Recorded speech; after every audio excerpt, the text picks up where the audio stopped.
So hello popcorn lovers, it's me আমার welcome to art style. So এখন আমি একটা ওয়েব সিরিজ নিয়ে কথা বলবো যেটার নাম হচ্ছে শেখার হোম বলে। Solve cases, make money. Oh, that's a great idea.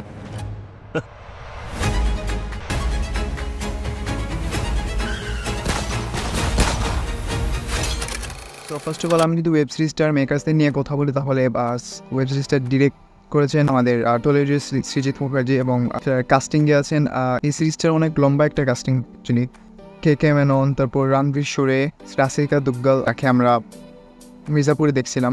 And আমাদের কলকাতা থেকে আরও আছে রুদ্রনীল ঘোষ, তারপর আরও অনেকেই এরকম আছে। সো সিরিজটার হচ্ছে 6টা এপিসোড, এক একটা এপিসোডের ডিউরেশন 40 মিনিট করে। সো কেমন হলো সিরিজটা? সো সিরিজটা নিঃসন্দেহে অনেক ভালো একটা সিরিজ হয়েছে। আমি সৃজিত মুখার্জির অনেক ভালো একটা কাজ, মানে অনেক দিন পর একটা ভালো থ্রিলার কাজ দেখলাম। সো আমি ফার্স্ট অফ অল এই বেস্ট পার্ট যদি বলি এই ওয়েব সিরিজটার, সেটা হচ্ছে কেমিস্ট্রি। এখন কার কেমিস্ট্রি? রণবীর সুরে এবং কে মেনন, এই দুইটা মানুষকে যেভাবে ডিরেক্টর মানে হিলারিয়াস ওয়েতে প্রেজেন্ট করছে, ও মাই গড। রণবীর সুরে এবং কে মেননকে যে হিউমার্সগুলো দেওয়া হয়েছে, যে ওনার যে কস্টিউম অ্যান্ড ওনার যে comic timing, oh god, that was amazing এবং অনেক ভালোভাবে প্রেজেন্ট করা হয়েছে। এবং দুজনের কেমিস্ট্রি যেটা বললাম, রণবীর সুরে এবং কে মেনন, তাদের কেমিস্ট্রি ওয়াজ আউটস্ট্যান্ডিং। এবং এটার কনসেপ্টটা এরকম যে দুটো ফ্রেন্ড মিলে এক একটা কেস সলভ করছে, দুটো ফ্রেন্ড মিলে, জাস্ট কে মেনন এবং রণবীর সুরে।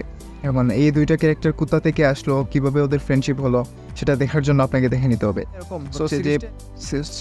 সিরিজটা হচ্ছে এরকম যে প্রতিটা এপিসোডে এক একটা কেস সলভ করে শেষ হয়। এবং প্রথম এবং একবারে লাস্ট যে এপিসোডটা, ওই এপিসোডের সাথে ওই দুইটা এপিসোডে একে অপরের সাথে কানেক্টেড। কীভাবে কানেক্টেড সেটা বলা যাবে না, সেটা দেখতে হলে আপনাদের ওয়েব সিরিজটা দেখে নিতে হবে, জিও সিনেমাতে আছে। তো তারপর বাকি যারা ছিল তাদের পারফরমেন্সটাও অনেক ভালো ছিল, যে মানে কেসগুলো কীভাবে সলভ করতেছে, কীভাবে ওদের কাছ থেকে ওই কেসগুলো আসতেছে, তারপর একটা টাইমে ওরা ওই কেসগুলো সলভ করার জন্য টাকাও নিচ্ছে, ইনকাম করছে ওইটা নিয়ে। সো এই জিনিসগুলো অনেক ভালোভাবে প্রেজেন্ট করছে।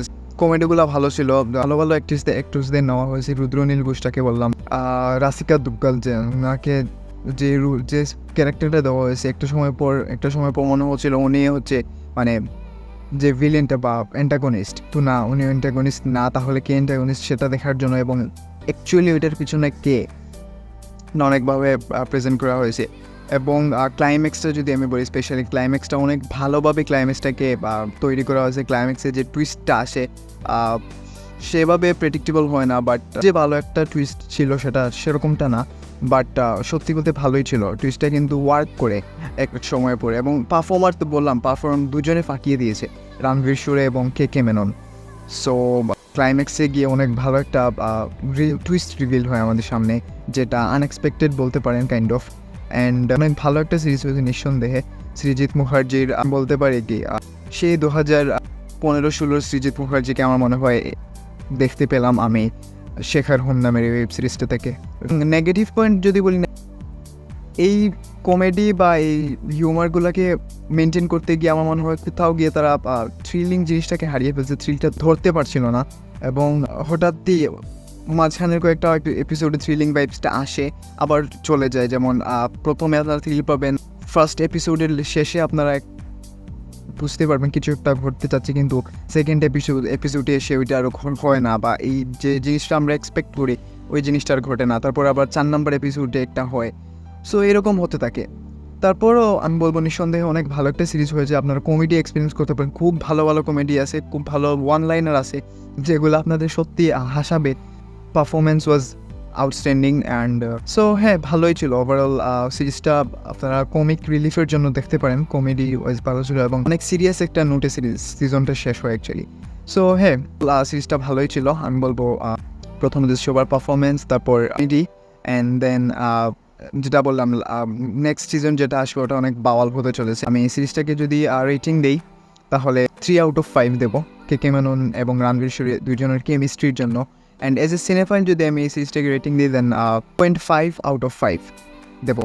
সো হ্যাঁ, এটাই ছিল আমার শেখার হোম নিয়ে রিভিউ। ভিডিওটা যদি ভালো লাগে থাকে তাহলে please like, comment and subscribe করবেন। তো দেখা হচ্ছে নেক্সট কোনো ভিডিও ততক্ষণ পর্যন্ত ওয়েট করেন এবং দেখতে থাকুন আর্ট স্টাইল। বাই। মজা হবে। अरे पागल है क्या जीनियस है